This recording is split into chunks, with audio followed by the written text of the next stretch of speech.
ei arvanud ennem või ma ei loonud mingit kujutuspilti endale enne, kui ma siin ambulatooriumisse läksin.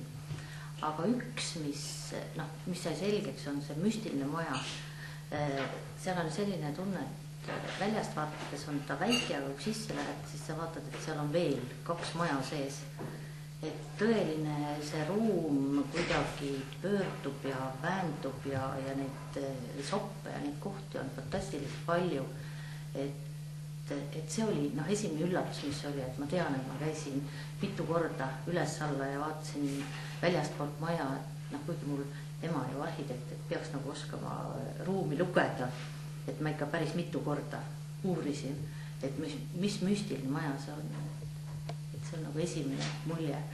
Aga muidugi see sama siis, kui suvel näitust üles panema tulin, et eks siis samamoodi siis vaatasin, et mida see maja teeb.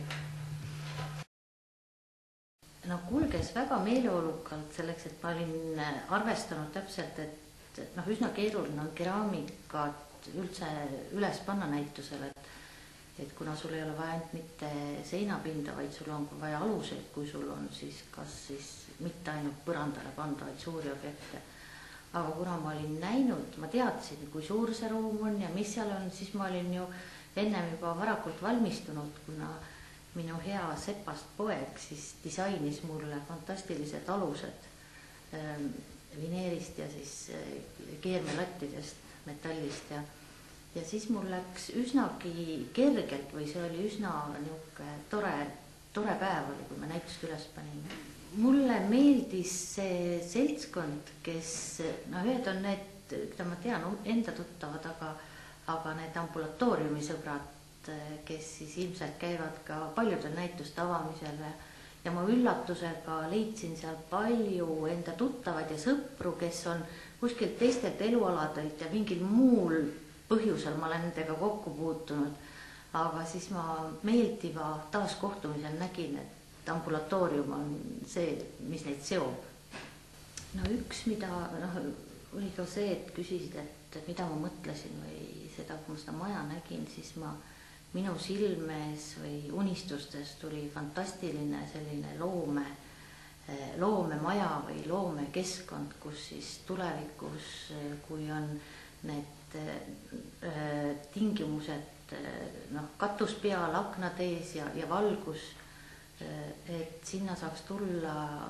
kunstiinimesed või ka kirjanikud või maalikunstnikud, graafikud, miks ka mitte keraamikud, kes saavad rakupõletust väljast teha, et nad saaksid sellise rahuliku loomemaja, et sa ei tee mitte näitust, vaid et sa saadki sinna tulla mingile loomepuhkusele või siis tegelikult puhkus loomeinimesel ongi, kui sa tööd saad rahulikult teha, keegi ei sega, siis see ongi sinu puhkus ju. Et ma ise unistan küll, et ükskord ma tulen sinna, võtan endale 2 nädalat puhkust kõigest muust elust ja siis tulen ja teen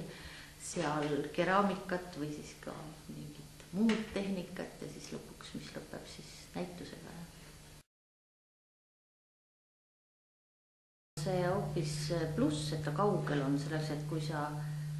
kui ta on ikka siuke loomemaja, kus sa lähed, kuidas öelda, loomingulisele puhkusele või loomingulisele tööreisile, siis mida kaugemal seda parem, sa oled omast sellest kiirest elust ja sellest keskkonnast väljas. Et mina arvan küll, et pigem see on sellele kohale plussiks, et ta on niimoodi eemal. Ja teine asi, mis ilmselt väga paljud Eesti inimesed pole mitte kunagi käinud Peipsiäärest, nad ei tea mitte midagi vanausulist, nad ei tea sellest fantastilisest keskkonnast, et see on ka üks avastusretk neile inimestele sinna selle väikese kultuurivillu juurde, et ma arvan, et see on ka üks asi, mis rikastab seda, need inimesi, kes sinna lähevad ja seda kohta.